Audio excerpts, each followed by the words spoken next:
Fire Lotus here. Today I'm going to talk with you about hexes, curses, jinxes, and anything else that kind of falls into that category. I will be going over my beliefs in it. I will go over my philosophy in how they work, how they don't work, why some do and why some don't. So, let's start this. What most people think a curse would be, basically a curse or hex. I don't like using the word hex because there are some traditions who use the word hex as just in witchcraft and or casting. We'll use curse. So with the curse is basically it is anything that means ill intent, harm, negativity towards a person. Bindings could also, it's kind of a gray area, but bindings can also fit into there. I will also be going over bindings with you as well and my philosophies on them. So to begin with, we know what a curse is. A curse is basically anytime you wish harm directly upon somebody. Whether that be karmatic harm, whether that be not physical, it could be physical harm, it could be mentally harm, or just negativity towards that person. Now, that doesn't have to be, oh, they're going to get into a car accident. That could be you want them to lose your job, lose their job. You want their boyfriend. You want their girlfriend. You just want them to be unhappy. We all have moments like that. We are human. Contrary to a lot of some people say, it's one of the reasons, now when I say this, and in this video, I'm not, and in all my videos, I mean no disrespect to any other paths or religions or spiritualities out there. If I mention them in my story, this is just my perspective and my beliefs and views.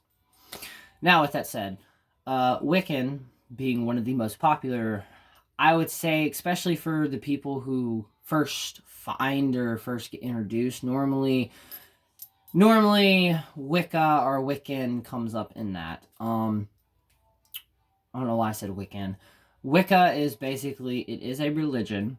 You do not have to be a witch to be Wiccan, and you do not have to be Wiccan to be a witch. You can do both, and you can do either. You don't, in other words, I'm trying to say you don't have to have both. Now, I originally started my path out as Wiccan to the point where, and still to this day, I may not follow it, but I still love it, which is the Wiccan Rede. Bind the Wiccan law ye must, in perfect love and perfect trust. 8 words the Wiccan Rede fulfill, any harm none, do what you will. What you send forth comes back to thee, so ever mind the law of 3. Follow this with mind and heart, merry you meet, merry you part. Now, the gist of that is basically saying you can do whatever you want to in the craft as long as, for one, you can do whatever you want. Just know that it will come back to you times 3. And basically, Wiccans believe that you're not supposed to cause harm with the craft. Now, that being said, I also used to follow that. But I also realized as I got older and I'm kind of matured enough to actually see the world of how it is, well, honestly, the best phrase to what I'm trying to say, and this will happen in my videos, because true enough, what movie I'm about to say, it is a movie, and it was made in Hollywood, but the original movie did have a practicing high priestess with them during the majority of the entire filming of the movie, getting, like, asking questions, is this right, is that right, how does this look, how does that look, should we really go for it, or should we just kind of fake it? So, now, with that being said, let me stop this music. A little too quiet back here. With that being said, there's a part in the movie The Craft where kind of explains magic, which is magic is neither good nor bad. It's not black nor white due to the simple fact nature is both loving and cruel. Now, with that, and the reason that I always go back with that and it stuck with me is because it's very true. You know, sometimes you'll see, or when you're younger, you'll see a coyote or another animal kill another animal to survive and feed, or to feed their pups or their young ones. Now, at a kid, you may see this as, or at that stage in your life, you may see this as cruel, right? But as you get older, you realized, well, the reason that happened was for survival. What I'm trying to say by this is my views on it is in the craft, and especially in this day and age, I'm sorry. If someone pisses you off or hurts your family or messes with your friends or something like that, there are ways to throw up protections and get back at them, but not necessarily hexing them or getting really dark with it. But what I mean by that is, in the craft, there is no dark, there really is no, it's all about perspective, because I'm not even going to get into that. I could go into a complete different rant with that, but it's all about perspective in the craft. Now, it's also all about what you believe.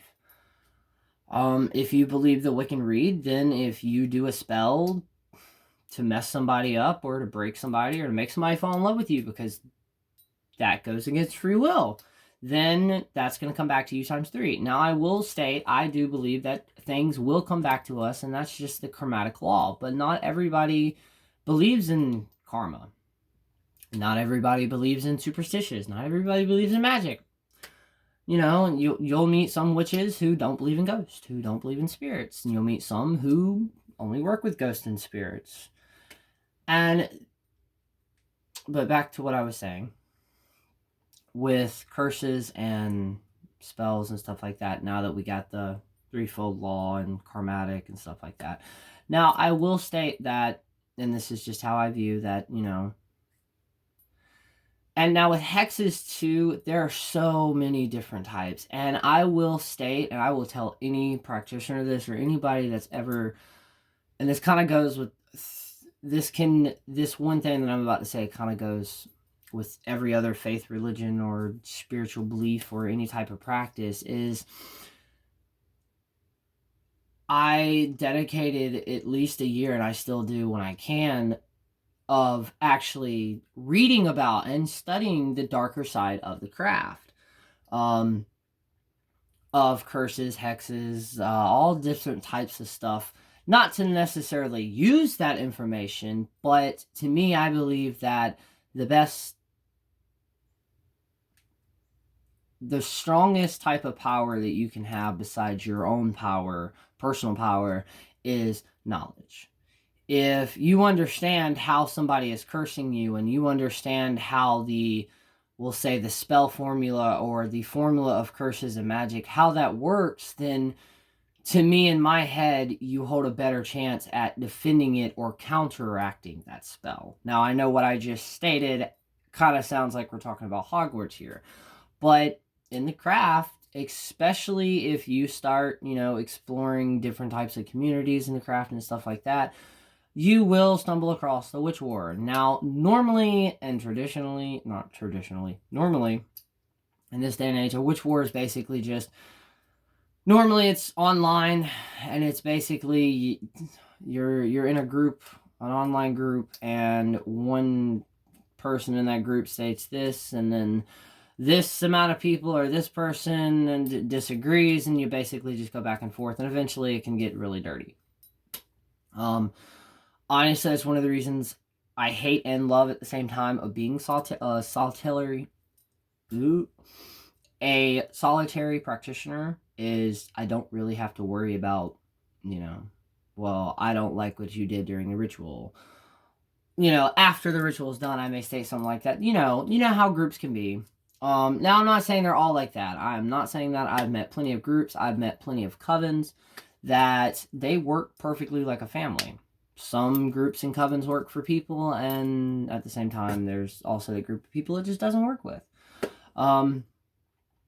Now, with that being stated, when it comes to curses and curses and spells like that, the negative side, and also me personally, I believe it depends on what type of magic or conjuring or mystical old knowledge you're using. Now, the reason I state that is because I believe that there are differences between, say, voodoo, hoodoo, conjuring, folklore, or folk magic, and regular, like a Wiccan or a regular druid or pagan or just a regular witch. Now, the reason I say that is because voodoo, like real voodoo, besides doing a limited amount of researches that I could, which were all online, until I can actually meet somebody and find that person that will also hopefully one day kind of be like a teacher, then I'm all for it. But until then, voodoo is one thing I will not mess with. I don't know why. I respect it so much that it also slightly fears me, because I understand it's completely different than, well, Western witchcraft and or I'd say traditional witchcraft. It's completely different. And I believe that in, say, traditional witchcraft, a curse. And see, I used to say that there are two types of magic, or there are two types of curses. There's a curse that'll work no matter what, and then there's a curse that the only reason it works is because you believe in you're cursed. Now, with that and the thought behind that is how I honestly think a curse works is if I come up to you and say, say some weird thing and basically prevented myself to you that I just cursed you, then your brain, or depending on how your brain works, if you're like my brain, every single negative thing, every single thing that happens that prevents you from doing what you had originally planned on that day, or that you would consider a bad luck, or, oh, it was horrible that happened to me. But these are things that also happen to every single person every single day. They're just part of natural rhythm of life, I guess. But you would associate all of that with, oh, wait, this is the curse. Okay, now in that one thought of you associating, okay, I left my wallet at the house, I can't get lunch, I don't have my ID, all of this, you're going to link that with that curse, right? That quote unquote curse. Me just coming up to you saying, I cursed you last night, right? And then basically it's going to wind up spiraling into a snowball. And then, bam, you're cursed. So see, I honestly, in the true, but that's why I said it's slightly different. I'm about to get into that, but with the regular curse, or depending on what type of curse, just like one for negative or bad luck, honestly, you yourself, or the thought of you being cursed is what gives that curse its own power. So in a way, some curses aren't even real. It's all in a way, a placebo effect. And then you also have different curses, and I need to come up with a different word to actually distinguish them. But a curse would be like spell work. Now, the type of curse, or the type of hex in a negative aspect way of using that word, would be is like in voodoo. Now, I do not practice voodoo. I've just read about it. So if any of this is that I'm saying is wrong, then please let me know in the comments. Please. I would love to be educated. I'm not claiming to be an expert on what I'm about to say. But how I believe it works is they work with Loas. And with that, I believe that's how it changes. When you're involving some other type of energy outside of our normal world, okay, outside of us. I'm not really going to put a label on what type of that energy that is, but basically an intelligent energy outside of this and what we perceive as reality. Now, once you involve something like that into it, now then it completely changes, because these are the type of things that you don't have to believe in it or not. See, with the type of curse, spelled curse, I'll say that, spelled curse that I just stated earlier, those are the ones that it in yourself, because the idea was planted in your head, the seed was planted that you're cursed, you're going to associate every single negative thing that happens to you with that one seed. That seed eventually grows to a point where all you're doing is attracting negativity, because that's all you're focusing on is you're cursed. Okay? Now, with the other one, you actually could possibly have something like almost like an astral parasite attached to you, to where it's actually causing it. So see, it's different than mental and I guess that would be the difference. To me, in my philosophy, there are two types of curses and or hexes. Negative things. There is the mental one, and then there's a physical one. And again, that goes to what type of magic you practice, how you do it. If you work with other types of intelligent energy, no matter what that be, no matter if you call them fae, if they're spirits, if they're loas, if they're demons, if they're angels, if they're elementals, whatever word you use for them, then that in itself kind of it changes the entire game. But at the same time, that also just like, see, I love making these videos because in the same time of me making these videos and getting the knowledge and my beliefs out, I also realize maybe I don't necessarily, that kind of contradicts itself. See, it's crazy and it's hard to keep up with some of these videos as they are. I know that I'll be able to look back on them, and like I just stated, just me making these videos, it's helping me also shape my beliefs and get them more organized. So, but yeah, bindings, almost forgot. Okay, now binding, there are different types of bindings. There's binding places, binding people, binding objects, binding energy to objects. But from what I understand a binding is, and again, it can be used in so many different types of ways, but basically the most, I'll say more light binding would be basically it's a protective binding, which is you're binding that person to prevent them from doing harm to you or to somebody else, or to prevent them from going into a harmful situation. Now, with that being stated, I've been practicing for 15 going on 16 years, I believe. 15 to 16 years. With that being stated, I have actually only done 4 bindings. A total of 4 true bindings. And now I'm about to explain why I personally do not do bindings. Bindings, if you are new to the craft, do not take this as an insult. If you are new to the craft, and what I mean by new is, I would say at least unless you have a year to 2 years under you of actually working with energy to deal with other people, making sure you understand how the process of a binding works, how the formula, I guess the best way to describe it, how the formula actually works.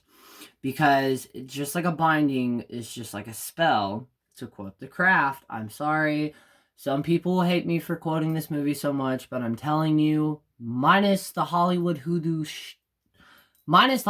magic aspect to it, that movie does have a lot of good, actual, real knowledge of the craft. I'm sorry, of witchcraft. Now, with that, it states, you always have to remember, going into any type of magic, no matter if it's a charm, no matter if it's a giant spell, no matter if it's a full-on ritual, no matter what it is, how small it is, or how big it is, always keep this in the back of your head, which is this. How do you stop a dam and all the water behind it once the floodgates are open? You can't. There's no physical way. You have to run it. You have to let it run its course. Now, basically what that means is once you put that out there, once you put your words, your intentions, your manifestations out there into the universe, there's no stopping it. If you don't like the dam metaphor, then imagine a snowball. Okay? All your, say this little circle right here. This right here is all the stuff, right? And it turns into your little spells, a little bitty ball. And then you start doing the rituals, and it grows, and it grows, and it grows, and it grows. And eventually it just, once you break that circle and once you release it out into the universe, it can go from a snowball to a full-on avalanche. Now, the reason that I stated that is because, again, last time I'm saying it though, once you release something into the universe, there's no canceling it out. Now, there are spells and different types of stuff like that to where you can kind of, I guess, buffer in a way. But primarily, once you do a spell, there's no, it has to run its course. How long that's going to take, that depends on the witch and the practitioner and everything else. But with that, a binding is basically you're binding a person. You could bind a person to a person in love spells. Don't do that. Horrible idea. You can, I've personally binded a few people to prevent from doing harm. Now, this is also the dangers with bindings is, for one, if you do bind a person, make sure that person does not find the binding. Yeah, I thought I knew what I was doing. I did not. And the person that I did binded found that binding and unbound it, and let me tell you, it wasn't bad. It wasn't a good, that went horribly wrong. So, like, my very first binding on that, actually, that was my first one, and it came undone. Again, I think I was in my first year of actually practicing when I did that, and thought I knew what I was doing. Yeah, no. But with that, and how they can be dangerous, in my opinion, is if, say your friend, or say there's somebody in your life who may have a drinking problem or rage problems or is abusive or something like that. He's violent, basically. Or she, don't be sexist, he or she is violent. This person is violent. Now, if you bind that, you're basically, it would be like this, and basically you're wrapping it. So all of that person's energy, all that negativity and stuff, is basically you're holding it to that person. So if for any reason that binding, you wasn't in the right state, something was slightly off, and that binding becomes undone, it can be explosive, because it's like you it's like you squeezing a balloon and all of a sudden you're popping it. It's gonna that's basically what happens if a binding comes undone. Now, like I stated, there are so many other bindings that you can do, relationships, finances, other different types. I would have to make another video in and of itself of just different types of bindings. Like I said, I'm not claiming to be an expert, but I believe, I know I'm to the point to where I can express and share my views and how I think magic and our weird, crazy world works. So, I went over bindings, curses, and I hate using hexes, but curses, my beliefs, my philosophies behind them. I'm hoping this video was more put together, easier to keep up with. I tried to just kind of just play the camera and see what happens, and yeah. So I hope you like this. I hope you are all enjoying October. I know I am. I am definitely wishing, though, the fall or autumn temperatures would hurry up and arrive here to Florida. But, it's Florida. And it's Mother Nature. But yeah, I hope y'all are all having a spooky, spooky month. And until then, Fire Lotus out.